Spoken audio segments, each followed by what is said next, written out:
ago, Team France won in Latvia, and in doing so, they set themselves up for an historic homecoming.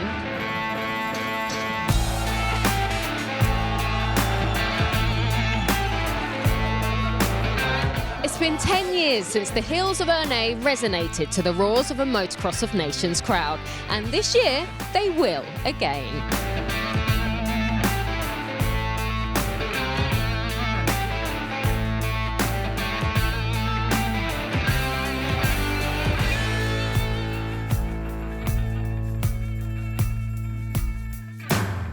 France awaits with bated breath for their glorious tricolour, the homegrown heroes of Poland, MXoN and Febvre, to ride forth on bikes bearing the champions' numbers of 1, 2 and 3, to defend the Chamberlain Trophy from those who seek to spoil the party.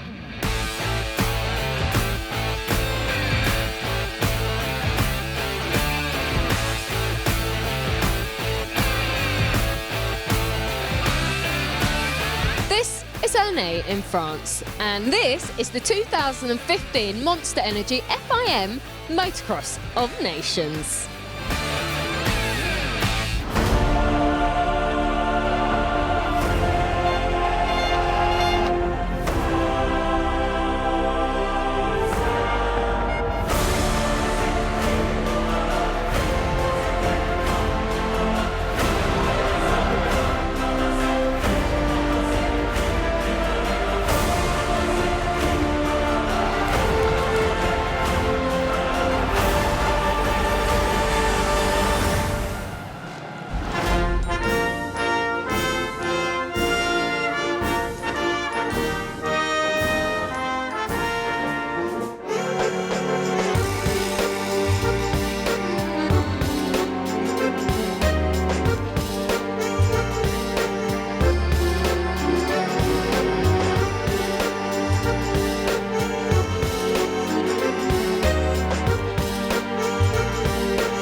Coach Poland, number 1, riding for Team France. Hello, I'm Thales Villardi, riding number 75 for Team Brazil. Sean Simpson, riding number 10 for Team Great Britain.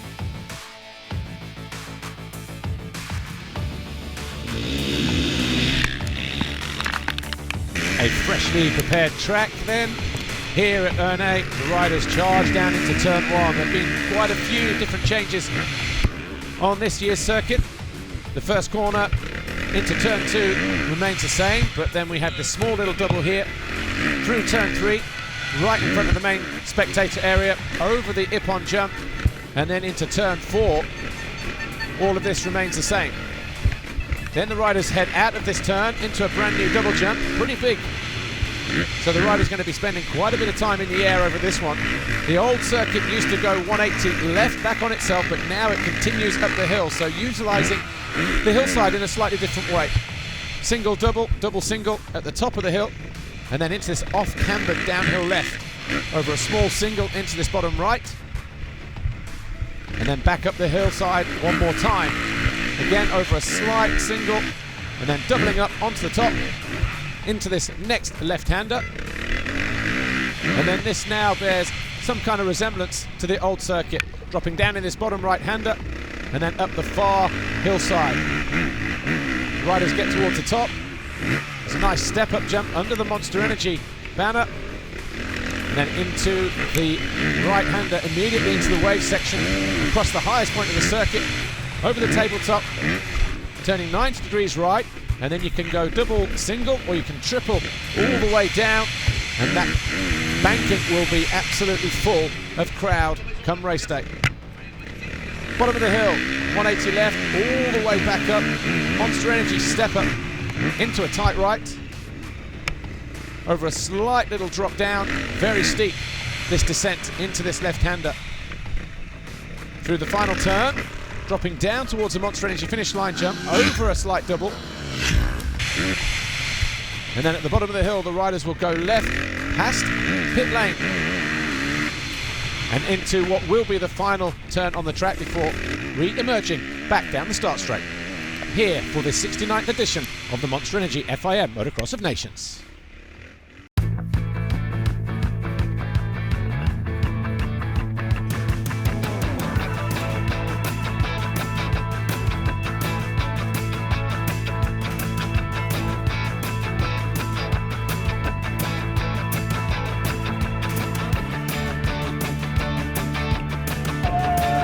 The Motocross of Nations is not just a race to win. For the select few, such as USA, France, Belgium, they enter every Motocross of Nations with the expectations of top results, like these guys trying their hand at the Monster Energy pit bike race. Yet behind them, there's another side to the event. It's the race to compete and qualify for Sunday's A final. In that group, you have teams like Japan, Brazil, the ever-popular Puerto Rico and Venezuela, who fight tooth and nail every year for every last spot.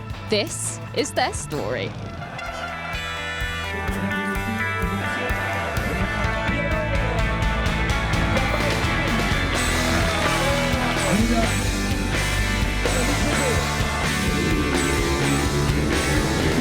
This is actually my 11th Motocross of Nations on the trot. This is my first one back in 2005 here at Ernée, so it's quite nice to be back here. I know the crowd's going to be absolutely buzzing, the atmosphere is going to be brilliant, so there's no reason why we can't just go straight into the A final. You know, rather the last couple of years we've ended up in the B final and winning that to get into the A final, so you know, hopefully we can get the good results in the heat races and get straight into the main. Team Japan is good team because the other guys a lot of experience from Japanese championship. Yeah, it should be okay. It's our main goal to be qualified, even to pass the B final, to get in the A finals. Will be tough. We are amateurs, but we trained a lot this summer together, and I think we have a good team this year.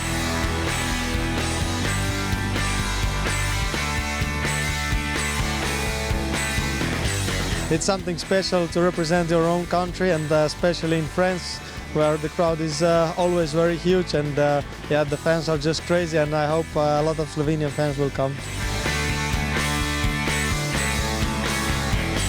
Firstly, the biggest thing would be to qualify. You know, all of us we haven't been racing in the World Championship or in America.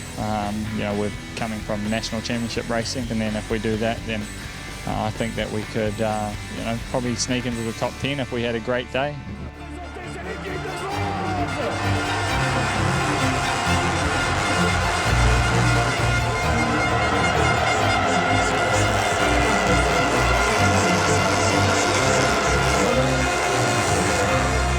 How much? Yeah, I want to win both races. I will try to do my best both races and to win.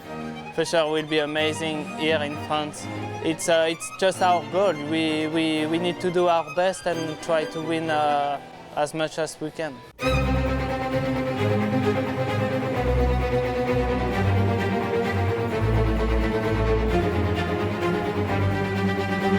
Now Motocross of Nations, our country, our pride, you know, so I'm super motivated. It's the last one of the year, and I would like to turn this bad season into an awesome season. Now we are like the underdog, and that's not too bad, you know, because even with a less team, you still can win the nations. So we don't know exactly what's going to happen, but we hope it's going to be good.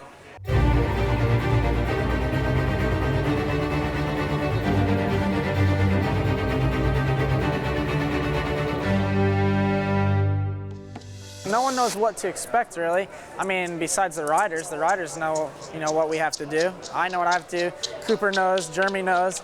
So we're just very excited and ready to get out there. And, you know, I'm wind up like a rabbit right now, just ready to go out there and hammer down.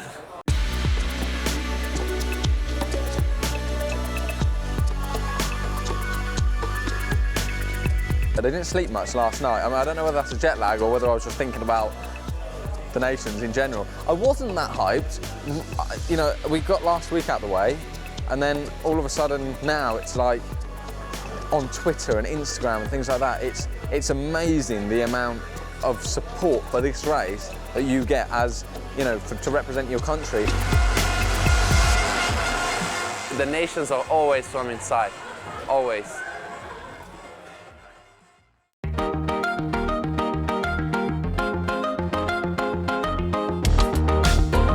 Us three are like the fastest from that country right at this moment, and the reason we are where we are at this moment is because we all like honestly left the country for more competition in other places. We've just been pushing ourselves since we were like 4 years old, and that's why we got where we got, because really the level there of motocross is nowhere near where we are at this moment.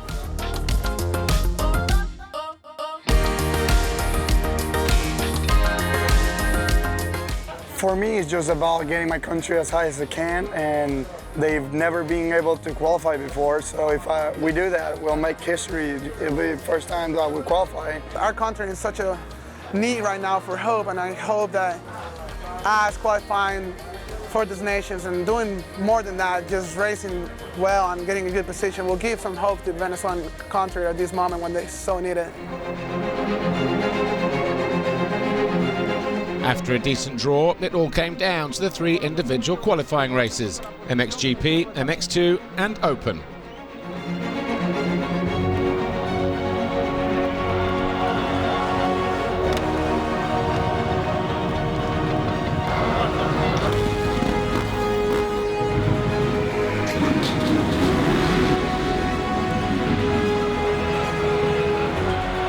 With Badiali notching 18th place, American-based Rodriguez was up for MX2. And he took 17th to put them well in with a chance of making history. But it came crashing down as Lorenzo Lecurcio crashed and other teams moved up the order to notch up lower totals and destroy the hopes of the team.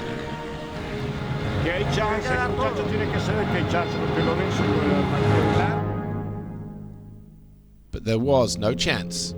Qualifying relegated the team to the B final, and from there, crashes, injuries and mechanical problems sank any remaining hopes of rising above expectations.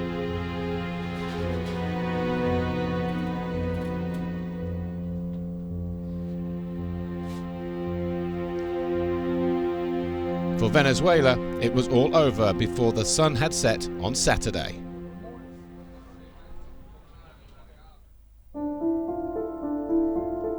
Things were not going well at the top end either, as qualifying went downhill fast for the Brits. I don't know, there's some local guys out there, or guys with questionable speed and talents. One guy just landed right on top of my left arm. Things got a bit worse thereafter with Max. He was in third as well and got landed on and got taken off to the side of the track, and sounds like he's done his shoulder a mischief.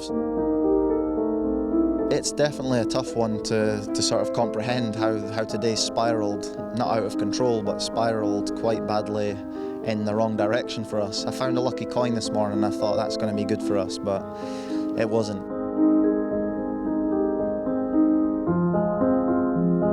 It's just frustrating really, because we always seem to have bad luck in some shape or form at the Nations, and this year has turned out to be no different. Team GBs took a hit today.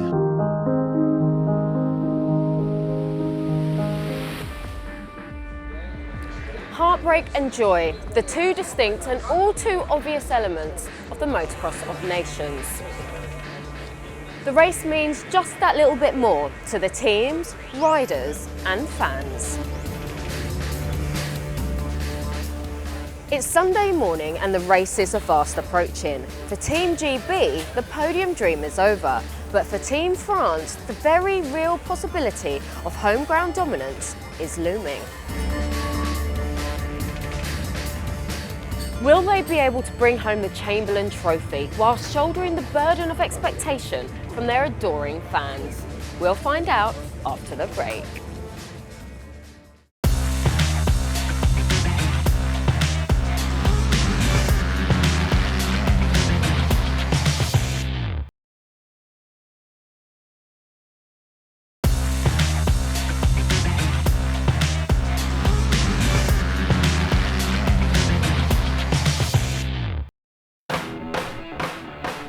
Welcome back to France. It's race day. The time when the talking stops, the racing starts.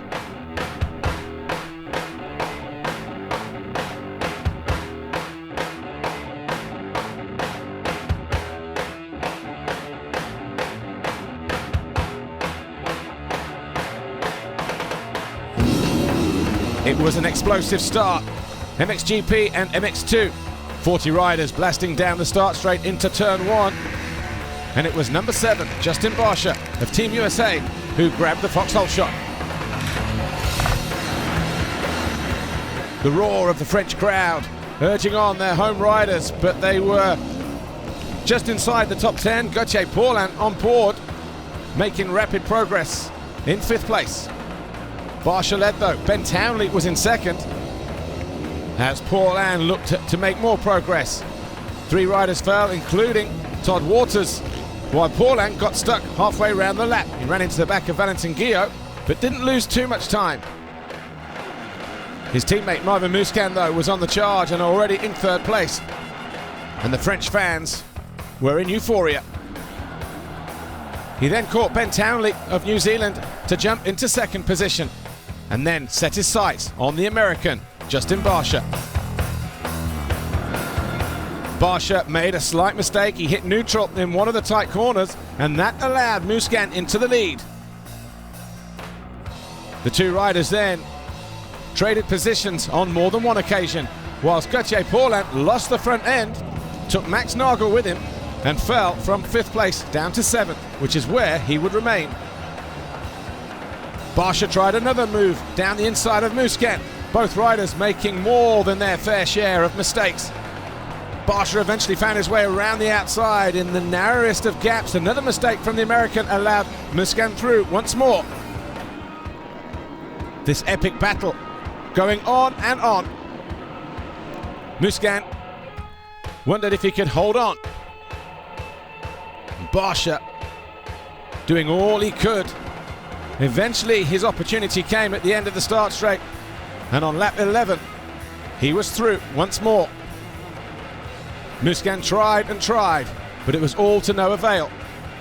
He got it wrong over the jump, cross-rutted and went down hard. He lost 2nd position as Bobryshev went by, and later in the race Max Nagel of Germany also found his way past the Frenchman, who eventually came home in 4th place. But it was plain sailing for the number 7 of Justin Barcia and Team USA as he cruised to victory in race 1 ahead of Bobryshev, Nagel, Musquin and his teammate Jeremy Martin.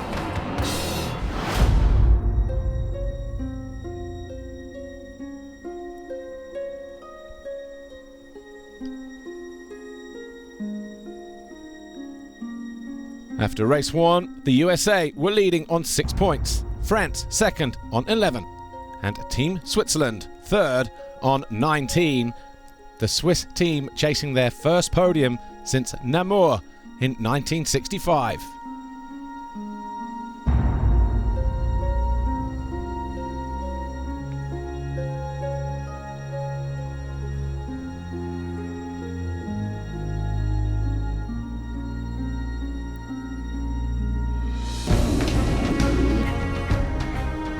A hard charge down the start straight saw the number 9, the American, Cooper Webb, grab the foxhole shot as Dean Ferris crashed on the exit of turn 2. Jeremy Seewer was buried in the pack. The number 3 of Romain Fevre was well placed, and his teammate did well to avoid a slight problem as Jeremy Van Hoorbeek almost landing on Mathis Caro. Cooper Webb led. The number 12 of Dean Wilson of Great Britain. The 6 of Van Hoorbeek was in 3rd, and Romain Fevre, though, was soon past his fellow Yamaha rider and into 3rd and going after Musquin and Webb. First he had to deal with the number 12 of Wilson, who made it very difficult for the Frenchman. But his time came, and with that pass he was into 2nd. All eyes were once again on the battle between the American and the French. Julien Lieber of Belgium came in, he had a crash, bent the front disc, and was out of ninth as his teammate was doing all he could to try and pick up some points for Team Belgium. MXoN and Jeremy Martin, the French and the American rider, were banging bars, but MXoN found his rhythm and found his way past the number 6 of Van Hoorbeek to get himself into third. Meanwhile, Febvre found his way past Webb to take the lead. MXoN was well placed there in third position, but could do nothing to close down on his teammate Romain Febvre or Cooper Webb, as Jeremy Seewer struggled in 10th.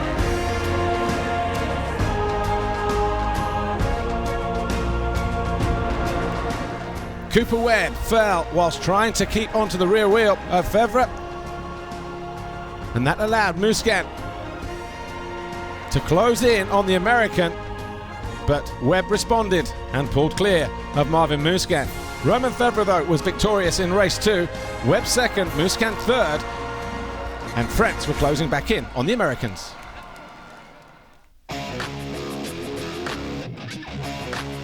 After 2 races, the USA on 13, France on 15. That gap just 2 points. But in third, Estonia. Their best position in this competition, 4th. They were looking to better that. Could they do it in France?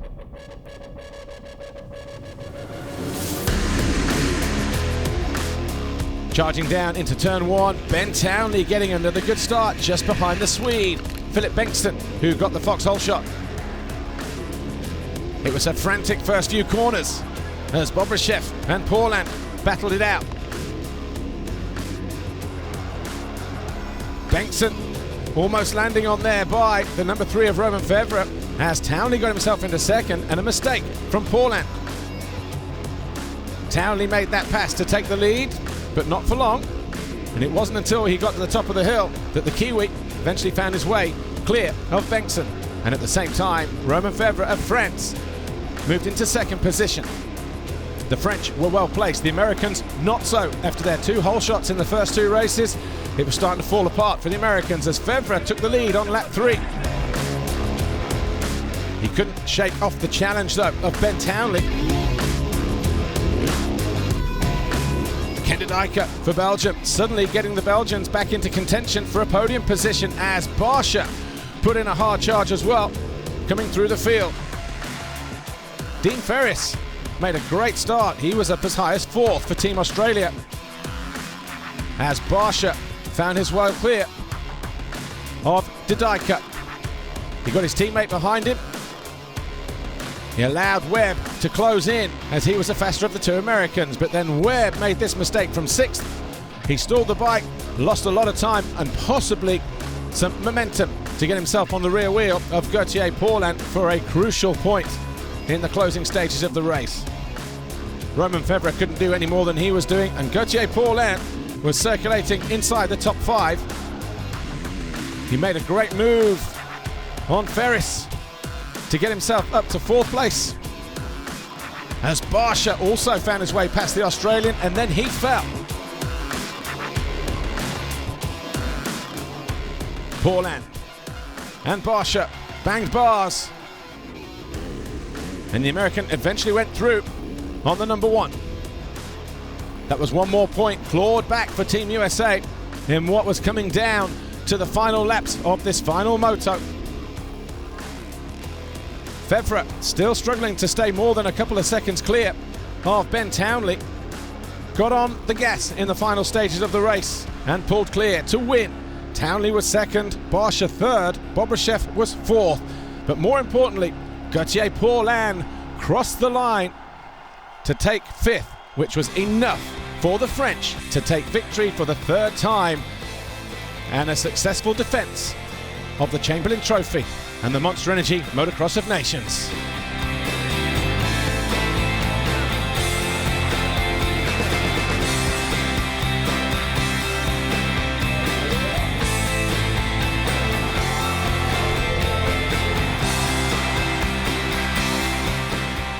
The French stood proudly on the top step, flanked by Team USA in 2nd and Team Belgium in 3rd.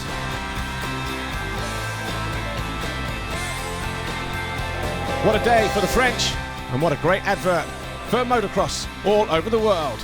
Team France are the Motocross of Nations champions again.